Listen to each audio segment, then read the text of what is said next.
انسان جب دنیا میں وقت گزارتا ہے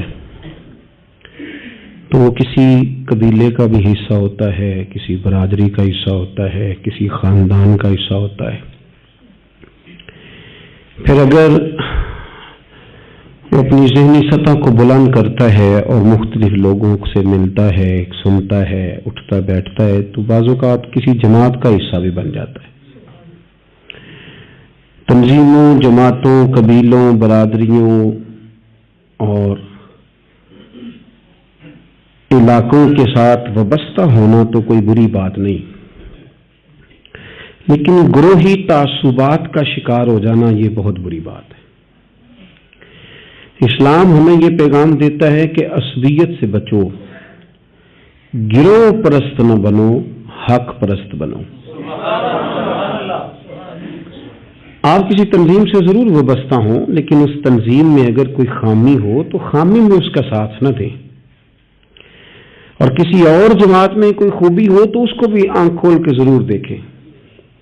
آپ اپنی برادری سے پیار کریں، قبیلے سے پیار کریں، کوئی برا نہیں کہتا آپ کو، لیکن آپ کسی اور برادری کو برا کہیں، کسی اور برادری کے بارے میں آپ کے نظریات غلط ہو جائیں، یہ ٹھیک نہیں۔ آپ اپنے وطن سے پیار کریں، کون منع کرتا ہے؟ نبی پاک صلی اللہ تعالی علیہ وسلم سفر سے واپس تشریف لاتے اور مدینہ منورہ کے مکانات نظر آتے تو حضور گھوڑا تیز کر لیتے۔ آپ ضرور پیار کریں۔ حضور نے مکہ کے فضائل بیان کیے، مدینہ کے فضائل بیان کیے، یہ اچھی بات ہے۔ آپ اس گروہی تعصب میں نہ پڑیں کہ میرا شہر ہی اچھا ہے، میرا ملک ہی اچھا ہے۔ ایک تو ہیں حرمت والے شہر، ان کی تو بات ہی الگ ہے، باقی آپ تعصبات کا شکار نہ، حق پرست بنے، گروہ پرست نہ بنے۔ ہمیں بانٹا گیا ہے، ہم تقسیم لوگ ہیں، ہمیں ایک سبق پڑھا دیا گیا ہے کہ بندہ برا ہے پر ہماری برادری کا تو ہے نا، فلانا برا ہے پر ہماری جماعت کا تو ہے نا، فلانا برا ہے پر وہ ہمارے صوبے کا تو ہے نا، ہماری بولی تو بولتا ہے نا۔ صوبائی، علاقائی، زبان کی تقسیم، پھر مقامی اور مہاجر کی تقسیم، پھر تقسیم در تقسیم، اور یہ کام بہت سارے لوگوں نے سر انجام دیا۔ اللہ تعالیٰ معاف کرے، بعض مذہبی لوگ بھی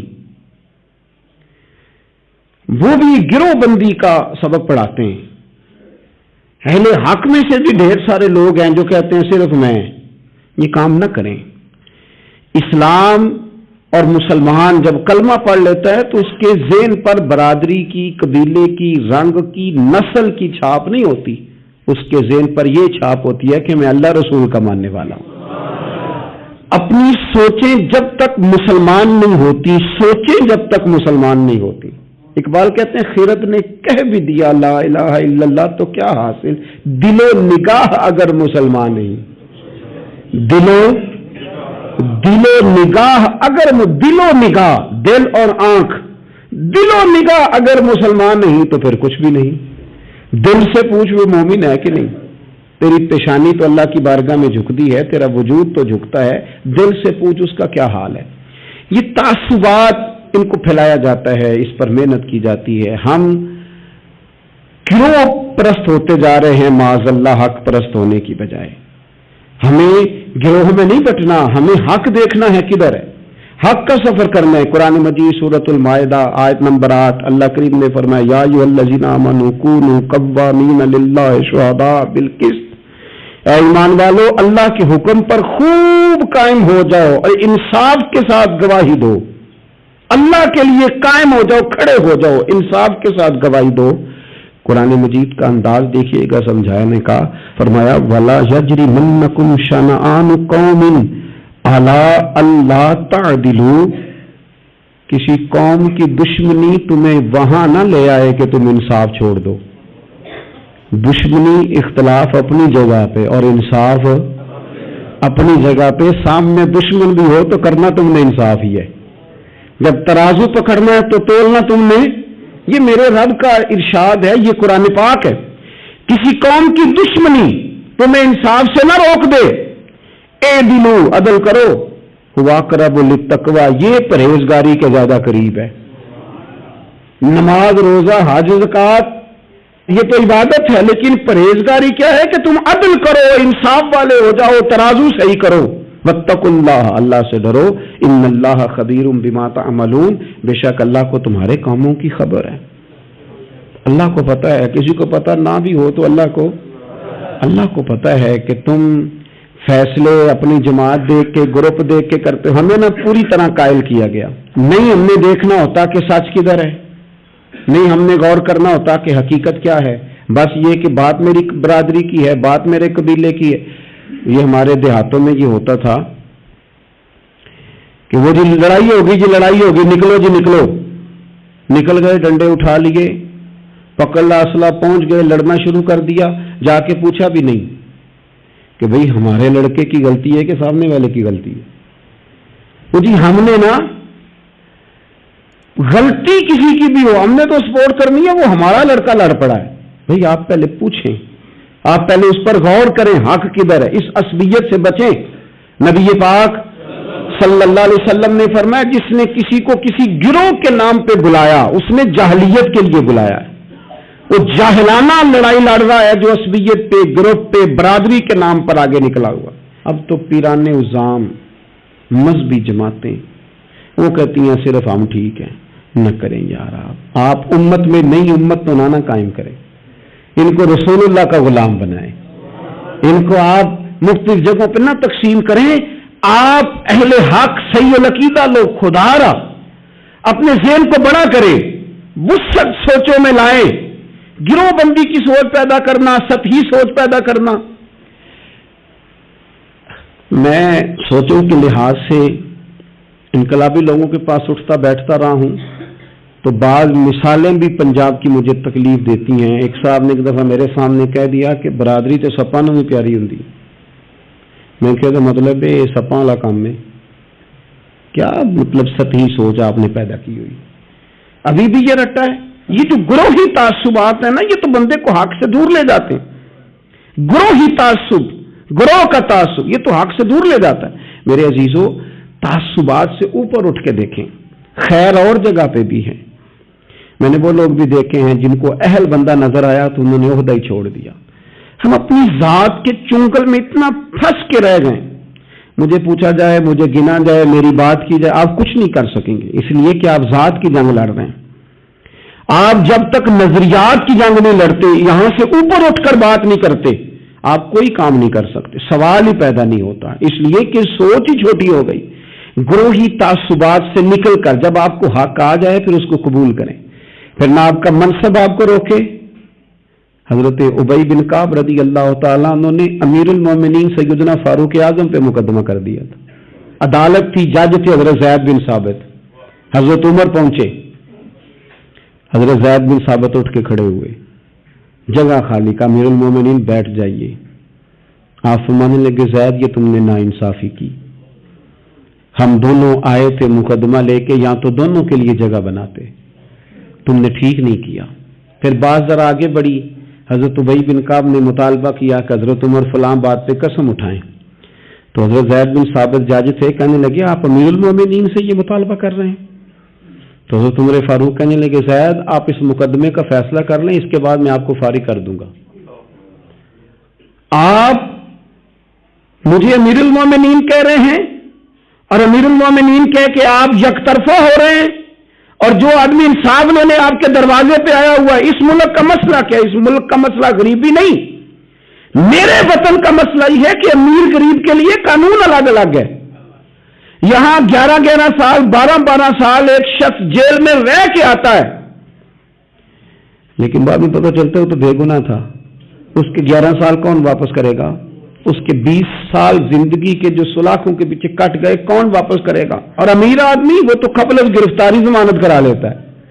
ان کے پاس تو بڑے بڑے ایشو ہیں، بڑے بڑے وکیل ہیں، بڑے بڑے ڈاکٹروں کی ان کے پاس رپورٹیں ہیں، وہ تو سارا کچھ کر سکتے ہیں، کوئی ہے ہی نہیں ان کو روکنے والا. میرے عزیزو آپ سمجھے میری بات کو. حضرت عمر فاروق فرمانے لگے یہ فیصلہ کر لیں، اس لیے کہ حضرت عمر اگر صرف اپنا سوچتے تو نظریہ نہیں بچتا تھا. جناب عمر رضی اللہ تعالیٰ عنہ نے نا صرف اپنا نہیں سوچا، انہوں نے کہا کہ سچ کو فروغ دیا جائے، ذات سے نکلا جائے. آپ فرمانے لگے تو نہ عمر کو کسی اونچی اڑان میں مبتلا نہ کر. عمر کو پتا ہے عمر کیا ہے، اسے وہ دور یاد ہے جب وہ اونٹ چلایا کرتا تھا. لہذا میرے لیے وہی فیصلہ کر جو فیصلہ کرنے کا طریقہ قرآن و سنت نے ہمیں عطا فرمایا ہے. آپ نکلیں ذرا ذات پات کے چنگل سے. یہ جو بت پال لیے نا، اقبال کہتے ہیں گرچہ بت ہیں جماعت کی آستینوں میں، جماعتوں کے بت تو نہ بناؤ، تنظیموں کو بت تو نہ بناؤ، آپ برادری کو بت تو نہ بناؤ، آپ رنگ نسل کو بت تو نہ بناؤ. اگرچہ بت ہیں جماعت کی آستینوں میں، پر مجھے ہے حکم اذاں لا الہ الا اللہ. یہ ٹوٹ جائیں گے لا الہ الا اللہ کی ضرب سے. وسیع الظرف، وسیع المزاج بنے، وسیع المشرب بنے. آپ کبھی بھی سوچوں کو اتنا محدود نہ کریں کہ آپ کسی ایک ابہام کا شکار ہو کے ہی ساری زندگی گزار دیں. کیا مسئلہ تھا عرب کے لوگوں کو؟ مسئلہ کیا تھا؟ صرف اتنا. ایک عجیب روایت ہمیں ملتی ہے سیرت کی کتابوں میں. میرے نبی پاک صلی اللہ تعالی علیہ وسلم نا رات کے وقت پہاڑ کی چوٹی پہ بیٹھ کے قرآن پاک کی تلاوت کرتے تھے. حضور نا رات کے وقت قرآن پاک کی تلاوت کر رہے تھے، نبی کریم تلاوت کر رہے تھے. اور جب یاسین والے نبی خود یاسین پڑھے، والضحیٰ والے محبوب جب خود والضحیٰ کی تلاوت کریں، مدثر والے محبوب جب خود مدثر پڑھے، تو انداز ہی نرالا. حضور قرآن پاک کی تلاوت کر رہے تھے تو اس تلاوت کی نا آواز گونجی. کہاں تک پہنچی؟ ابو جال بھی کسی جھاڑی میں چھپ کے حضور کا قرآن سننے لگے. سروری اتنی تھی، اس میں لطف اتنا تھا. ابو سفیان بھی آ گئے، کسی جھاڑی میں چھپ کے قرآن سننے لگے. اخنس بن شریک بھی آ گیا. تھوڑا نہیں سنا، ساری رات ہی حضور کی تلاوت سنتے رہے، ساری رات تلاوت سنی. صبح ملاقات ہوگی، تو کدھر آیا تھا، تو کدھر آیا تھا، تو آج کے بعد نہ آئے کوئی بھی. لیکن کہتے ہیں اگلے دن سوئے تو بے چین کیا حضور کی آواز میں. پھر اٹھے تینوں، آ کے پھر مختلف جگہوں پہ بیٹھ گئے. سویرے پھر ملاقات ہو گئی. آج کے بعد نہیں آنا، تو بھی نہ آنا، تو بھی نہ آنا. پر کہاں چین لینے دے حضور کی میٹھی آواز، کہاں چین لینے دے حضور کی میٹھی آواز. تینوں پھر اٹھ گئے. کئی دن آتے رہے. ایک دن طے ہوا کہ آج کے بعد بالکل نہیں آنا، جو آئے گا سزا ملے گی. ہو گئی بات طے. اخنس بن شریح کہتے ہیں میں سویرے ابو جہل کے گھر گیا. میں نے کہا سن، ایک دن نہیں کئی راتیں تو نے بھی سنا، میں نے بھی سنا. دل پہ ہاتھ رکھ کے بتا وہ جو پڑھتے ہیں وہ حق سچ ہے کہ نہیں؟ کھری بات کر. سنا تو نے بھی، سنا میں نے بھی، ساری رات سنا. بتا بات سچی ہے کہ نہیں؟ تو ابو جہل کہنے لگا ایک ایک حرف سچ ہے، ایک ایک بات سچی ہے. تو مانتا کیوں نہیں؟ پھر تو مانتا کیوں نہیں؟ تو جو ابو جہل نے جواب دیا، خدا را اس پہ غور کرنا، میری منت سمجھ کر اس بات پہ غور کرنا. او پھر تو مانتا کیوں نہیں؟ تو ابو جہل کہنے لگا ہمارے قبیلے کا اور بنو ہاشم کا، حضور سید عالم کے قبیلے شروع سے مقابلہ رہا ہے. انہوں نے اگر لوگوں کو کھانے کھلائے تو ہم نے بھی کھلائے، انہوں نے غریبوں کا بوجھ اٹھایا تو ہم نے بھی اٹھایا، انہوں نے اگر گھوڑا دوڑایا تو ہم نے بھی دوڑایا. پھر انہوں نے دعویٰ کر دیا کہ ہمارے اندر ایک نبی آ گیا ہے. اب ہم کیسے مان جائیں اس قبیلے میں نبی آ گیا؟ پہلے کیا کہہ رہا ہے؟ بات بالکل حق ہے. اب کیا کہہ رہا ہے؟ اس کے کہنے کا مطلب یہ ہے کہ اگر میرے قبیلے میں نبی آتا تو میں مان جاتا. اور خدا کے بندو، یہ برادری کا بت، قبیلے کو جو بت بنا لیا معاذ اللہ، وہ تعصب بن کے آڑ بن گیا، گروہ پرست ہو گئے. وہ کہنے لگا اس کا مطلب یہ تھا کہ میرے قبیلے میں ہوتے تو میں مان جاتا. قبیلہ دوسرا ہے. خدا را ان بتوں کو توڑنے کی ضرورت ہے. کاش ابو جہل یہ سمجھتا کہ یہ تو رب کی تقسیم ہے نا، واللہ یختص برحمتہ من یشاء. وہ کہتا ہے میں جس کو چاہتا ہوں اپنے فضل سے اپنا خاص بنا لیا کرتا. لیکن یہ گروہی تعصبات، قرآن مجید آپ دیکھیں نا تو یہودیوں کے بارے میں اللہ فرماتے ہیں، چونکہ تورات میں بھی حضور کی شانیں، زبور میں بھی حضور کی شانیں، انجیل میں بھی حضور کی شانیں، ہر جگہ اللہ نے اپنے حبیب کے تذکرے کیے. رب کریم فرماتا ہے محبوب یہ جو یہودی ہیں نا، یعرفونہ کما یعرفون ابناءہم. قرآن مجید کے الفاظ پہ غور کیجیے. کہا محبوب یہ آپ کو اس طرح جانتے ہیں، اس طرح پہچانتے ہیں جس طرح کوئی اپنے بیٹے کو پہچانتا ہے. جڑواں بچے ہوں نا، جڑواں